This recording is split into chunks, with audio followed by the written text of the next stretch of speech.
Hey girls, welcome to the Asterisk Podcast. I'm your host, April Beyonda Lillo, and super excited because now you can see me when I'm talking to you rather than just hearing me. So you can still continue to follow along on Apple and Spotify, but now you can find us also on YouTube. So if you search my name, April Beyonda Lillo, you will see each of our podcast episodes there. We'll be uploading any of my messages that I'm giving at different events or churches. And my favorite part, I'm calling it my vlogging area, because if you haven't heard, we are taking Cherish on tour. Cherish Conference 2025 is going on tour to Fort Worth, Tri-Cities, and Seattle. And so I thought, what better way to celebrate than bringing my besties with me? So we're going to be vlogging behind the scenes of each conference, the locations, different people that we'll have featured with us. It's going to be super fun. So I cannot wait for you guys to follow along. So make sure on here you're following along, subscribe, share it with a friend. Do the same thing with YouTube. Your support means so much to me and to this ministry.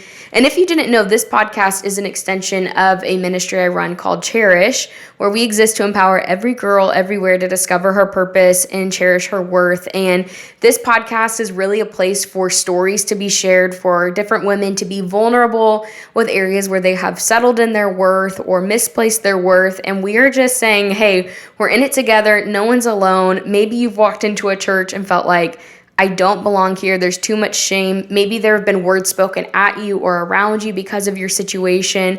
We want this to be a safe place. All we're doing is facilitating a spot where different people can be vulnerable and sharing their story in hopes that it will resonate with you, encourage you, and let you know you're not alone, and how to walk that out on a daily basis from that point. So we have featured stories on body image, on mental health, on dating and relationships, sexual sin and addictions, and so much more. We've had incredible women featured here, and I cannot wait for the lineup for 2025. So glad that you're here. Today, I thought it would be super fun to start off the 2025 year sharing why we picked the theme of not a cool girl for conference. And it's going to hit at a lot of my own personal testimonies, areas where I have struggled as a woman with my worth, a lot of it being centered around rejection, feeling very rejected throughout different areas and seasons of my life. So I just wanted to be real with all of you and break that down of why not a cool girl. I think from a very simple standpoint, if I were going to sum it up for you, the reason I picked this is because there have been so many times in my own life where there's different labels or stereotypes put on me of what I need to be, how I need to perform, what I need to look like to be accepted by other people, by the world standards. And it just creates such a heaviness, such a burden, and this feeling of I never really get to just be me. And so instead of running from those labels, or instead of trying to overperform or overcompensate to be what everyone else says that you need to be, we're saying, you know what? I'm not those things. I'm not a cool girl because I'm exactly who God's called me to be. And that's all that matters. That it's all about putting your identity in Him and what He says, rather than trying to be like her or the person next to you or how society says you need to be. We are pursuing the things of God and walking confidently in that. We have all been there before, where we have felt like we had to be smarter, we had to be skinnier, we had to be funnier, we had to be fill in the blank. And we're saying, hey, whatever labels have been placed on you of what you're not, it's okay if you're not those things. Just be who God has called you to be. And I want to show you through my own personal journey of how you can do that and walk in confidence through that. So to give you guys a little bit of backstory, if you haven't known or haven't heard this before, I grew up in Fort Worth, Texas, and I tell people that I grew up in the belt buckle of the Bible Belt, which meant I went to church all the time. Had two incredible parents who have showed me what it looks like to have a personal relationship with Jesus. It was never going through the motions. It was never checking off a box on a list. It was a real surrendered relationship with Jesus. And they modeled that because they learned that they had to walk that through themselves. They couldn't just have a surface relationship. And there's so much in their own journey that really set them up to experience, man, God is not looking for perfect people. He's just looking for people to be present and real. And so grew up in the church, absolutely loved it. And as I started to grow up, when I was in the 4th grade, I started to get bullied for the way that I looked. And it wasn't like these big scenes where everyone's like circling around you, laughing at you, making jokes, but it was in the whispers, it was in the side conversations, and everything that they had to speak about was my weight. I was called fat, I was called ugly, and I remember getting to a point where my parents had to come in and make a plan with the teacher to get the bullying to stop. And even though the bullying did stop, I never was able to look at myself the same when I looked in that mirror. Now all I saw were those words of fat and ugly, and it was the first time that I hated the image reflected back at me. And so going in from that space to middle school is very much a development time of one's life. And I started to have feelings for boys. I thought they were very cute, but boys did not find me to be cute, as other girls were holding hands with their boyfriend for the first time down the hallways or being asked to school dances. I was not. So you take the words spoken over me at a young age and partner that with the constant rejection. And now I was at this point of, man, there's not like an issue in my life. I'm the issue. Like, I was so frustrated at the Lord because I grew up knowing him. I loved him. And I would be in settings in the church where I would be told I was beautifully and wonderfully made.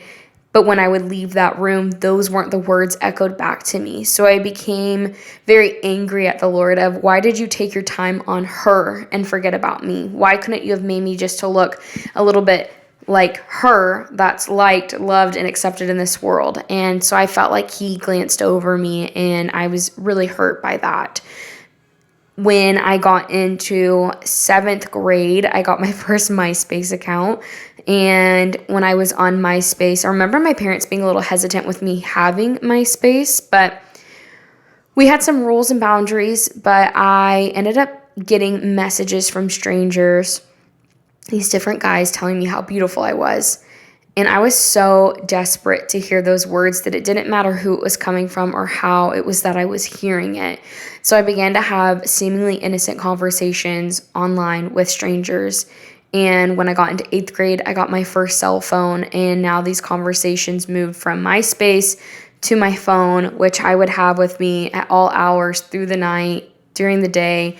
And now I was having these conversations, not just periodically sneaking off into my parents' office to get on MySpace and have these chats, but now I had this device right with me all the time to have these types of conversations, and they soon turned into more inappropriate conversations, what we would refer to as sexting.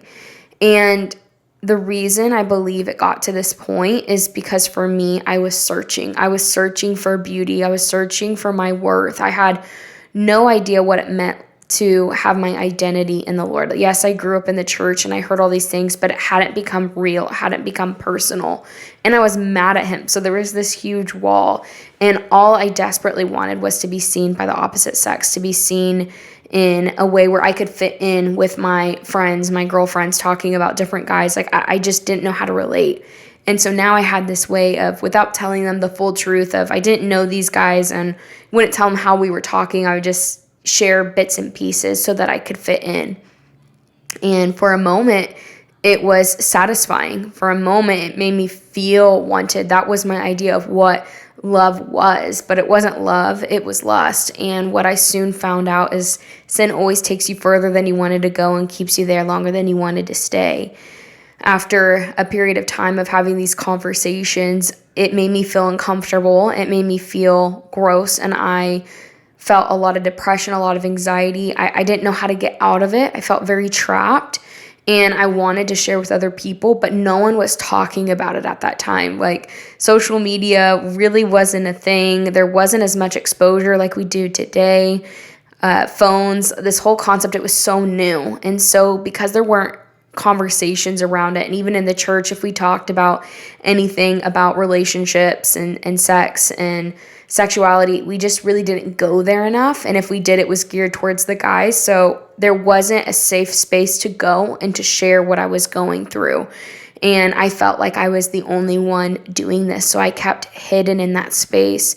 And there was also a lot of fear. Like, if I'm practical about it, if I didn't, I'm going to call it, perform in the way that I needed to with these random guys that I was talking to through texting, there was this fear that they had all this information, things that I had said, things that I had sent that they could use against me. So I kept in this rhythm, trapped for real, and not knowing how do I get out of this.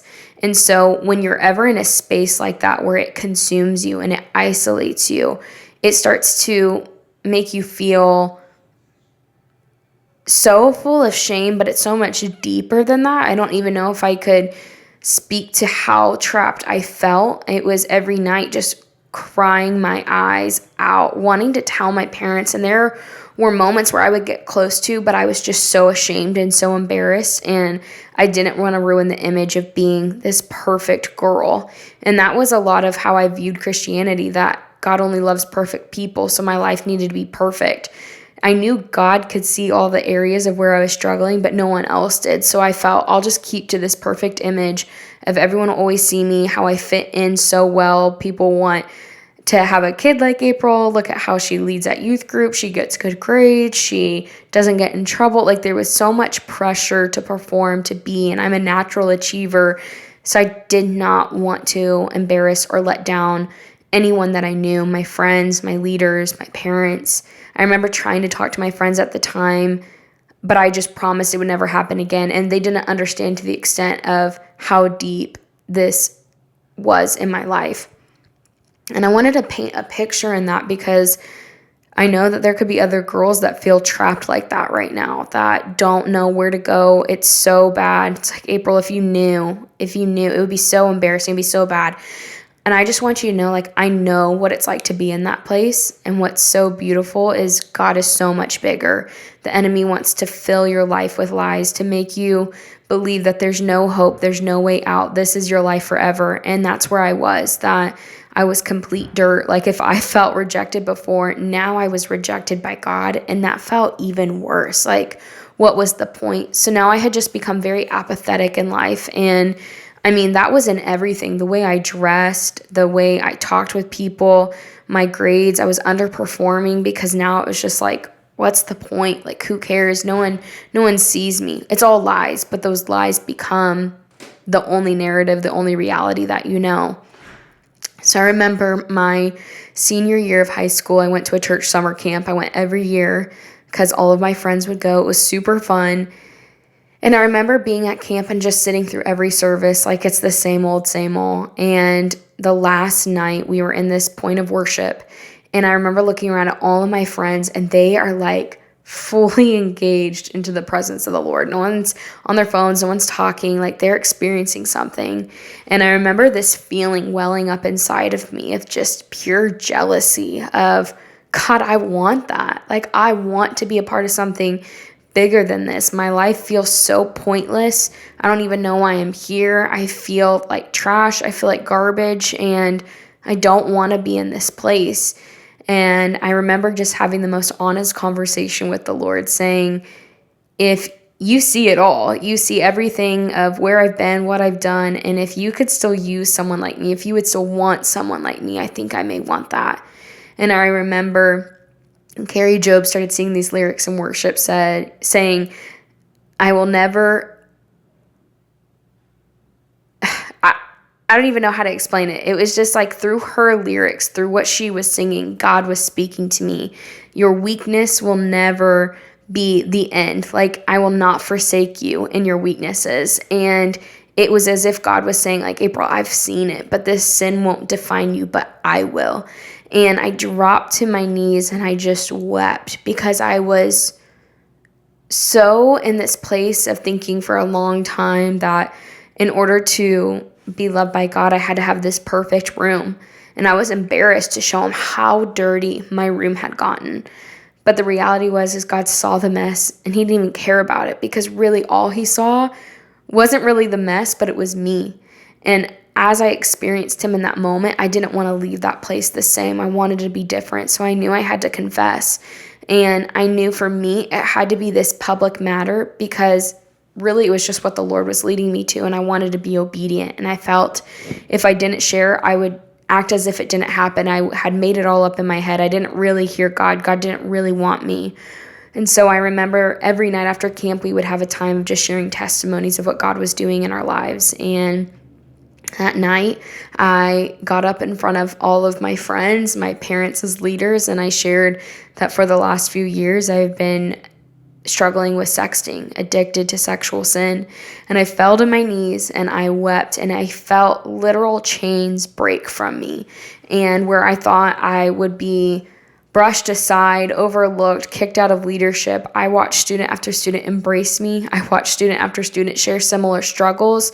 And y'all, when I tell you I was shocked, I had no idea other people struggled with this. I was that trapped. I felt that alone that I couldn't even see that this was something that many people were struggling with. And I recognized in that moment that the Lord was calling me. He said, April, I'm going to take your story from place to place to bring healing and restoration if you'll allow me, if you'll continue to be obedient and seek after me. And so from there, I went to Oral Roberts University. I had gone through a period of, I gave up my phone. Like, I was being honest with conversations with my parents, as much as I wanted to share. And the reality is sin in your life.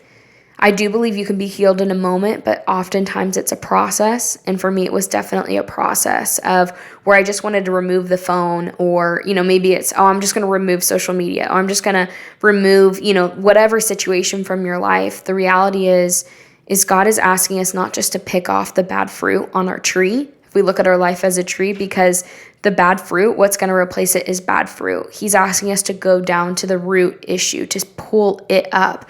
And so during my time in my freshman year of college, it was so hard. I only had a roommate in my room with me for the first semester. And after that, I was all by myself. There was no parents, there was no accountability.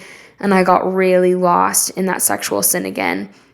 And I remember the Lord just speaking to me again and again, pulling me closer, bringing people into my life to be open and real with. And I remember confessing to our head chaplain at our school just different things I was struggling with. I started getting into counseling, and I realized that my root issue came to this word rejection. And because I felt so rejected, I was doing everything to be accepted anywhere. And I had to deal with that lie of rejection and learn how to replace it with the truth. If I was so accepted, instead of living for acceptance, I could live from it. And so I started to have to put some boundaries and guardrails up. I could not be alone in that room by myself. It just was going to be a trigger to cycle back into my old habits. And so I got really into running. I started training for half marathons. I was signing up for different opportunities to serve at my school and leadership roles. And I'm not saying I was replacing all of the bad with just something good, but it was as I was serving and pouring out, the Lord just started to show me more and more of who I was. I was going on missions trips. I was raising money to go to Uganda, Africa.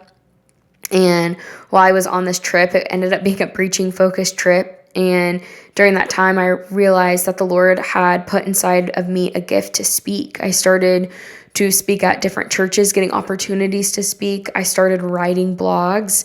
And all of a sudden, it was this reality of every negative message that had come out of me, the Lord was redeeming, just like he did with Peter when he denied Jesus 3 times and he came back and asked Peter, do you love me? Do you love me? Do you love me?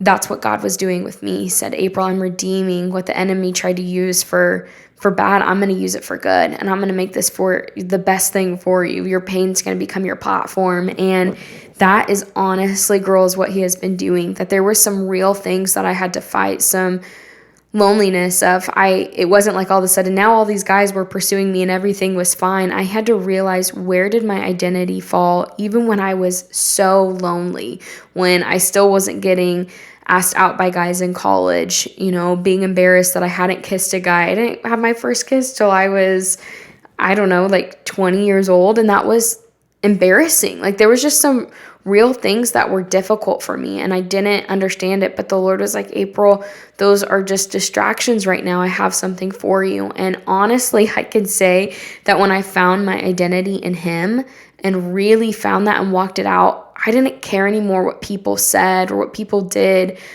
because I knew who I was. And that's the kind of confidence I want each one of us to discover, and it to be this movement of, it doesn't matter what people try to say about you. When you know who you are in Christ, it won't shake you. It won't rock you.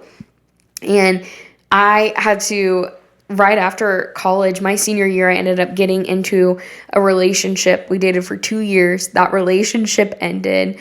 I ended up moving from Texas to Washington.